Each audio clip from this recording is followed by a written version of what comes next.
En France maintenant, les gardes à vue des 3 proches du terroriste abattu samedi soir à Paris ont été prolongés. La police essaie toujours de savoir si le djihadiste avait ou pas des complicités. Dans une interview au Monde, le Premier ministre réaffirme, lui, la vigilance maximale du gouvernement, mais il est impossible, dit-il, de prévenir tout passage à l'acte partout et à tout moment. Samedi, vous vous en souvenez, ce sont des policiers parisiens qui ont permis de mettre l'assaillant hors d'état de nuire.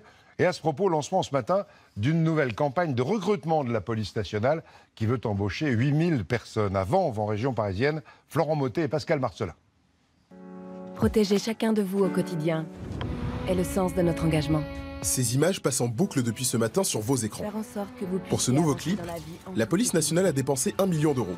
Ici, une majorité des participants campent leur propre rôle.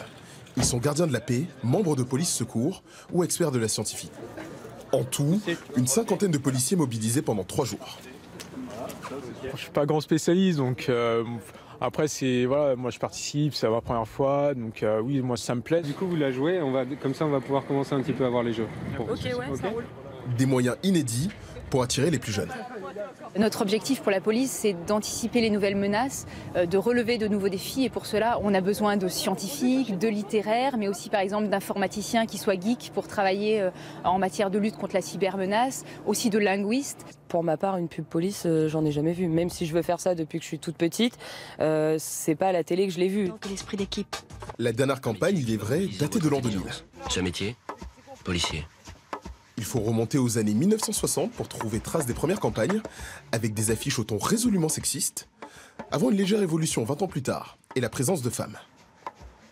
Ces dernières années, les réseaux sociaux sont privilégiés, à l'image de ce clip, diffusé après les attentats de 2015. Une fois recrutés, ces jeunes sont formés à différents métiers, avec 2000 adjoints de sécurité et 3300 gardiens de la paix. C'est pour cela que nous protégeons. Avec cette campagne publicitaire, la police nationale s'est donné un objectif ambitieux, attirer 8000 candidats d'ici la fin de l'année. Devenez gardien de notre paix.